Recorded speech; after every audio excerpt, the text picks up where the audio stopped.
ओम शांति। 14 जनवरी 2023 के ईश्वरीय महावाक्य। पहले सुनते हैं मुरली के मुख्य पॉइंट्स। बाबा ने कहा, तुम मेरे नूरे रत्न सिकिलधे बच्चे हो। मैं तुम्हारे लिए ही आया हूँ। जो बच्चे बिल्कुल काले पत्थर बुद्धि बन गए थे, उनको सुरजीत कर फिर से पारस बुद्धि बनाता हूँ। जब तुम पूरा पारस बुद्धि बन जाएंगे, तब यह दुनिया भी पत्थरपुरी से बदल पारसपुरी बन जाएगी। तुम्हारी काया बिल्कुल पुरानी हो गई है। अभी बाप आए हैं सृष्टि को पलटाए तुम्हारी काया को कल्प तरु बनाने। फिर आधा कल्प के लिए तुम अमर बन जाते हो। यह सबका अंतिम जन्म है, मरना भी सबको है। इसलिए बेहद का बाप कहते हैं, तुम पवित्र बनने की प्रतिज्ञा करो तो 21 जन्म के लिए स्वर्ग के मालिक बनेंगे। कुमार कुमारी के लिए विशेष बाबा ने कहा, अब तुमको गंदा नहीं बनना। हरेक को अपना मुखड़ा आईने में देखते रहना है। हम सतयुग के लायक कहाँ तक बने हैं। तुम्हारे पास राजयोग सीखने वही आएंगे जो सूर्यवंशी चंद्रवंशी थे और अब काम चिता पर बैठ सांवरे हो गए हैं। विष का हथियाला कैंसिल कर अब तुम्हें ज्ञान अमृत का हथियाला बांधना है। और लास्ट में बाबा ने कहा, तुम बेहद के रूहानी सोशल वर्कर्स हो। सुप्रीम रूह की मत पर चलकर तुम्हें खूब सर्विस करनी है। तुम्हारी बुद्धि का ताला अब खुला है, तो तुम्हें फिर औरों का भी ऐसे ताला खोलना है। यह तो कल्प कल्प की बाजी है। और अब सुनते हैं महावाक्यों को विस्तार से। मुरली का सार। मीठे बच्चे, अभी तुम्हारी काया बिल्कुल पुरानी हो गई है। बाप आए हैं तुम्हारी काया कल्प वृक्ष समान बनाने। तुम आधा कल्प के लिए अमर बनते हो। प्रश्न, इस वंडरफुल नाटक में कौन सी बात बहुत ही समझने की है?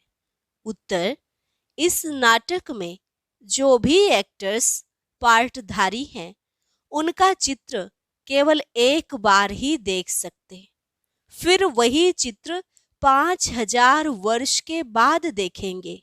84 जन्मों के 84 चित्र बनेंगे और सभी भिन्न भिन्न होंगे। कर्म भी किसके साथ मिल नहीं सकते।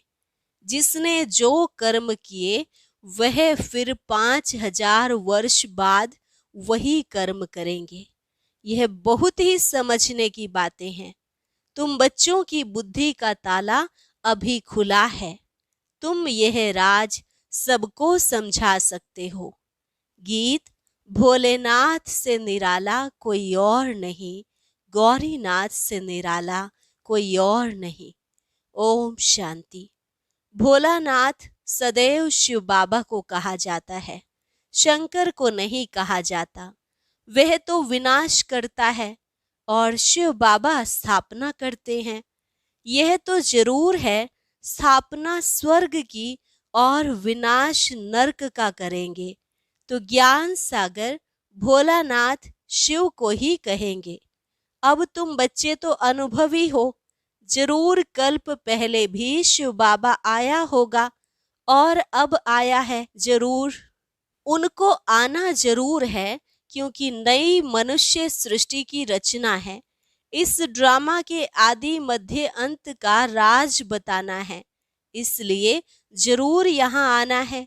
सूक्ष्म वतन में तो नहीं बताएंगे। सूक्ष्म वतन की भाषा अलग है, मूल वतन में तो भाषा है नहीं। यहाँ है टॉकी। शिव बाबा ही बिगड़ी को बनाने वाला है। जब सृष्टि तमो प्रधान हो जाती है, तो सबको सद्गति देने वाला भगवान कहते हैं, मुझे आना पड़ता है। यादगार भी यहाँ है। इस नाटक में जो जो मनुष्य के चित्र हैं, वह एक ही बार देख सकते हैं। ऐसे नहीं कि लक्ष्मी नारायण के चित्र, चेहरे सतयुग के सिवाय कभी भी कहाँ देख सकते हैं। वह पुनर्जन्म लेंगे तो नाम रूप भिन्न हो जाएगा। वही लक्ष्मी नारायण का रूप एक बार देखा, फिर 5000 वर्ष के बाद ही देखेंगे। जैसे गांधी का हूबहू चित्र फिर 5000 वर्ष के बाद देखेंगे। अथाह मनुष्य हैं, जो भी मनुष्यों के चित्र अब देखे हैं वह फिर 5000 वर्ष के बाद देखेंगे। 84 जन्मों के लिए 84 चित्र चेहरे बनेंगे और सभी भिन्न भिन्न होंगे। कर्म भी किसके साथ नहीं मिल सकते। जिसने जो कर्म किया वही कर्म 5000 वर्ष के बाद फिर करेंगे। यह बहुत समझने की बातें हैं। बाबा का भी चित्र है। हम समझते हैं जरूर पहले पहले सृष्टि रचने वह आया होगा। तुम्हारी बुद्धि का ताला अब खुला है, तब तुम समझते हो अब फिर औरों का भी ऐसे ताला खोलना है। निराकार बाप जरूर परम धाम में रहते होंगे, जैसे तुम भी सब मेरे साथ रहते हो। पहले जब मैं आता हूँ तो मेरे साथ ब्रह्मा विष्णु शंकर होते हैं। मनुष्य सृष्टि तो पहले से ही है, फिर वह कैसे पलटा खाती है, रिपीट कैसे होती है। पहले पहले जरूर सूक्ष्म वतन रचना पड़े, फिर स्थूल वतन में आना पड़े, क्योंकि मनुष्य जो देवता थे वह अब शूद्र बने हैं। उन्हों को फिर ब्राह्मण से देवता बनाना पड़े। तो जो कल्प पहले मैंने ज्ञान दिया था फिर वही रिपीट करूंगा। इस समय बैठ राजयोग सिखाता हूँ, फिर आधा कल्प के बाद भक्ति आरंभ होती है। बाप खुद बैठ समझाते हैं कि पुरानी सृष्टि फिर नई कैसे बनती है, अंत से फिर आदि कैसे होती है। मनुष्य समझते हैं परमात्मा आया था, परंतु कब कैसे आया, आदि मध्य अंत का राज कैसे खोला, यह नहीं जानते। बाप कहते हैं फिर मैं सम्मुख आया हूँ सभी को सद्गति देने। माया रावण ने सभी की किस्मत बिगाड़ दी है, तो बिगड़ी को बनाने वाला जरूर कोई चाहिए।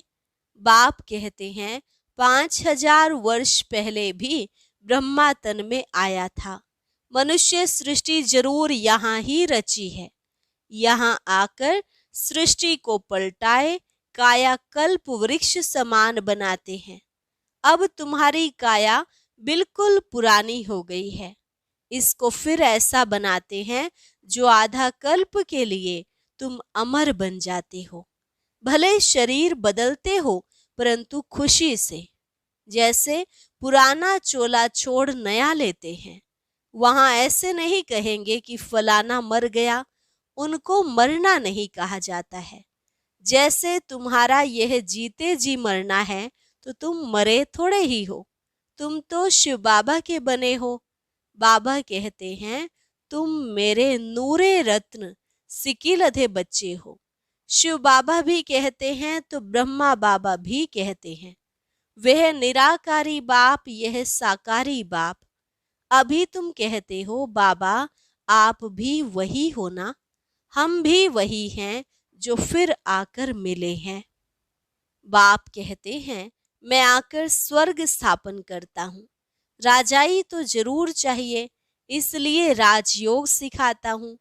पीछे तो तुमको राजाई मिल जाएगी, फिर इस ज्ञान की वहां दरकार नहीं रहती। फिर यह शास्त्र आदि सब भक्ति में काम आते हैं, पढ़ते रहते हैं। जैसे कोई बड़े आदमी हिस्ट्री ज्योग्राफी लिख जाते हैं, वह पीछे पढ़ते रहते हैं। अथाह किताब हैं, मनुष्य पढ़ते ही रहते हैं। स्वर्ग में तो कुछ भी नहीं होगा, वहां तो भाषा ही एक होगी। तो बाबा कहते हैं अब मैं आया हूँ सृष्टि को नया बनाने। पहले नई थी, अब पुरानी हो गई है। मेरे सब पुत्रों को, बच्चों को माया ने जलाए राख कर दिया है। वह दिखाते हैं सागर के बच्चे। ज्ञान सागर तो बरोबर है, उनके तुम बच्चे हो। भले बच्चे तो वास्तव में सभी हैं, परंतु तुम बच्चे अब प्रैक्टिकल में गाए जाते हो। तुम्हारे कारण ही बाप आते हैं। कहते हैं मैं आया हूं फिर से तुम बच्चों को सुरजीत करने। जो बिल्कुल काले पत्थर बुद्धि हो गए हैं उनको फिर से आकर पारस बुद्धि बनाता हूं। तुम जानते हो इस ज्ञान से हम पारस बुद्धि कैसे बनते हैं। जब तुम पारस बुद्धि बन जाएंगे तब यह दुनिया भी पत्थरपुरी से बदल पारसपुरी बन जाएगी, जिसके लिए बाबा पुरुषार्थ कराते रहते हैं। तो बाबा को जरूर मनुष्य सृष्टि रचने के लिए यहाँ ही आना पड़ेगा ना। जिसके तन में आते हैं उन द्वारा मुख वंशावली बनाते हैं। तो यह हो गई माता। कितनी गुह्य बात है तो यह मेल। इनमें बाबा आते हैं तो यह माता कैसे हुई, इसमें मूंझेंगे जरूर। तुम सिद्ध कर बताते हो कि यह मात पिता ब्रह्मा सरस्वती दोनों कल्प वृक्ष के नीचे बैठे हैं, राजयोग सीख रहे हैं। तो जरूर उन्हों का गुरु चाहिए। ब्रह्मा सरस्वती और बच्चे सभी को राज ऋषि कहते हैं। राजाई के लिए योग लगाते हैं। बाप आकर राजयोग और ज्ञान सिखाते हैं जो और कोई भी सिखा न सके। ना कोई का राजयोग है, वह तो सिर्फ कहेंगे योग सीखो। हठ योग तो अनेक प्रकार के होते हैं, राजयोग कोई भी सिखला न सके। भगवान ने आकर राजयोग सिखाया था। कहते हैं हमको कल्प कल्प फिर आना पड़ता है, जबकि मनुष्य सृष्टि नई रचनी है। प्रलय तो होती नहीं। अगर प्रलय हो जाए तो फिर हम आवे किसमें, निराकार क्या आकर करेंगे। बाप समझाते हैं सृष्टि तो पहले से ही है, भक्त भी हैं, भगवान को बुलाते भी हैं। इससे सिद्ध है कि भक्त हैं। भगवान को आना ही तब है जब भक्त बहुत दुखी हैं। कलयुग का अंत है, रावण राज्य खत्म होना है, तभी मुझे आना पड़ता है। बरोबर इस समय सभी दुखी हैं। महाभारी लड़ाई सामने खड़ी है। यह पाठशाला है, यहाँ एम ऑब्जेक्ट है। तुम जानते हो सतयुग में लक्ष्मी नारायण का राज्य था, फिर सिंगल ताज वालों का राज्य हुआ, फिर और धर्म वृद्धि को पाए हैं, फिर राजाई आदि बढ़ाने के लिए युद्ध आदि हुए। तुम जानते हो जो पास्ट हो गया वह फिर रिपीट होगा, फिर लक्ष्मी नारायण का राज्य आरंभ होगा। बाबा वर्ल्ड की हिस्ट्री ज्योग्राफी का राज पूरा समझाते हैं, डिटेल में जाने की दरकार नहीं। जानते हैं कि हम सूर्यवंशी हैं तो जरूर पुनर्जन्म भी सूर्यवंशी में ही लेते होंगे। नाम रूप तो बदलते होंगे, माँ बाप भी दूसरे मिलेंगे। यह सारा ड्रामा बुद्धि में रखना है। बाप कैसे आता है वह भी समझ लिया। मनुष्यों की बुद्धि में वही गीता का ज्ञान है, आगे हमारी बुद्धि में भी वही पुराना गीता का ज्ञान था। अभी बाप गुह्य बातें सुनाते हैं जो सुनते सुनते सारे राज समझ गए हैं। मनुष्य भी कहते हैं आगे आपका ज्ञान और था, अब बहुत अच्छा है। अब समझ गए हैं कि कैसे गृहस्थ व्यवहार में रहे कमल फूल समान बनना है। यह सबका अंतिम जन्म है, मरना भी सबको है। खुद बेहद का बाप कहते हैं तुम पवित्र बनने की प्रतिज्ञा करो तो 21 जन्म के लिए स्वर्ग के मालिक बनेंगे। यहाँ तो कोई पदमपति हैं तो भी दुखी हैं। काया कल्प तरु होती नहीं, तुम्हारी काया कल्प तरु होती है। तुम 21 जन्म मरते नहीं। बाबा कहते यहाँ आएंगे भी वही जो सूर्यवंशी चंद्रवंशी काम चिता पर बैठ सांवरे हो गए हैं। इसलिए राधे कृष्ण श्री नारायण सबको सांवरा दिखाते हैं। अभी तो सभी सांवरे हैं, काम चिता पर बैठने से सांवरे हो गए हैं। अब तुमको काम चिता से उतरकर ज्ञान चिता पर बैठना है। विष का हथियाला कैंसिल कर ज्ञान अमृत का हथियाला बांधना है। समझाना ऐसे है जो वह कहे तुम तो शुभ कार्य कर रहे हो। जब तक कुमार कुमारी हैं तो उनको मूत पलीती नहीं कहेंगे। बाप कहते हैं तुमको गंदा कभी नहीं बनना है। आगे चलकर ढेर आएंगे, कहेंगे यह बहुत अच्छा है। ज्ञान चिता पर बैठने से तो हम स्वर्ग के मालिक बनेंगे। अक्सर ब्राह्मण ही सगाई कराते हैं। राजाओं के पास भी ब्राह्मण रहते हैं, उन्हों को राजगुरु कहते हैं। आजकल तो सन्यासी भी हथियाला बांधते हैं। तुम जब यह ज्ञान की बातें सुनाते हो तो लोग बहुत खुश होते हैं, झट राखी भी बंधवा लेते हैं। फिर घर में झगड़ा भी होता है, कुछ सहन तो जरूर करना पड़े। तुम हो गुप्त शिव शक्ति सेना, तुम्हारे पास कोई हथियार नहीं। देवियों को बहुत हथियार दिखाते हैं। यह सब है ज्ञान की बातें, यहाँ है ही योग बल की बातें। तुम योग बल से विश्व की बादशाही लेते हो, बाहुबल से हद की राजाई मिलती है। बेहद की राजाई तो बेहद का मालिक ही देंगे। लड़ाई की कोई बात नहीं। बाप कहते मैं कैसे लड़ाऊंगा, मैं तो लड़ाई झगड़ा मिटाने के लिए आया हूं। फिर इनका नाम निशान भी नहीं रहता। तब तो परमात्मा को सब याद करते हैं, कहते हैं मेरी लाज रखो। फिर भी एक में निश्चय नहीं तो और को पकड़ते रहते हैं। कहते हैं हमारे में भी ईश्वर है, फिर अपने में भी विश्वास नहीं रखते, गुरु करते हैं। जब तुम्हारे में भगवान है तो गुरु क्यों करते हो? यहाँ तो बात ही न्यारी है। बाप कहते हैं कल्प पहले भी मैं ऐसे ही आया था जैसे अब आया हूं।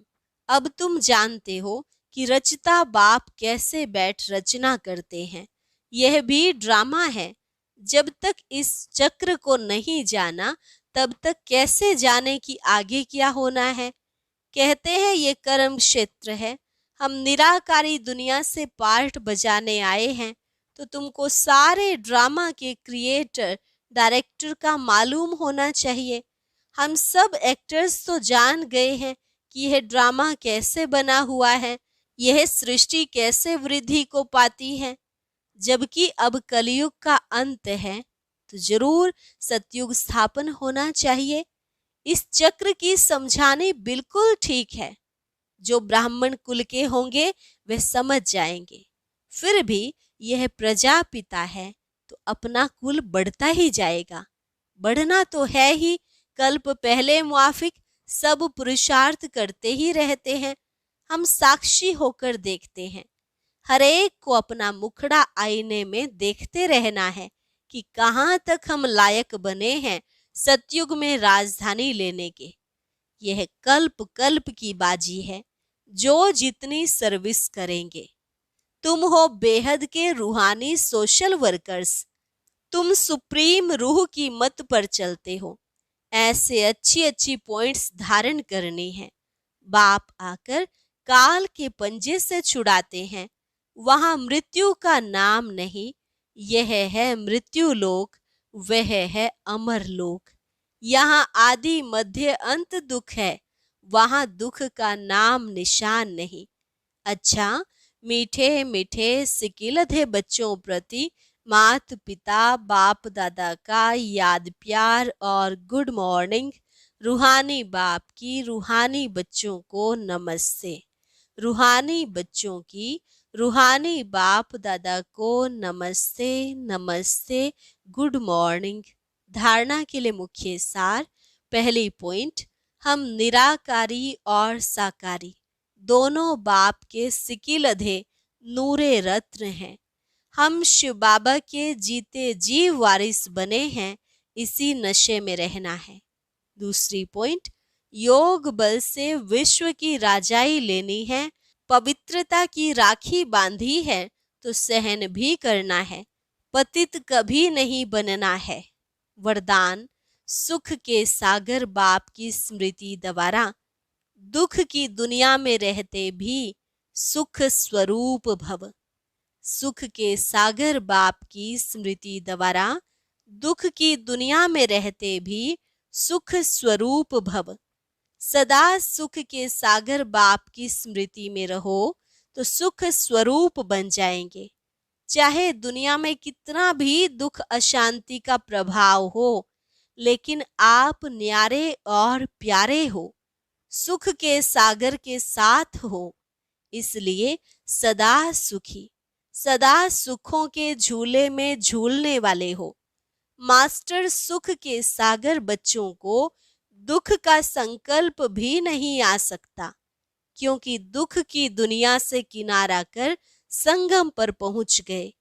सब रस्सियां टूट गई तो सुख के सागर में लहराते रहो। स्लोगन: मन और बुद्धि को एक ही पावरफुल स्थिति में स्थित करना ही एकांतवासी बनना है। मन और बुद्धि को एक ही पावरफुल स्थिति में स्थित करना ही एकांतवासी बनना है। और अब सुनते हैं आज का अव्यक्त ज्ञान मोती।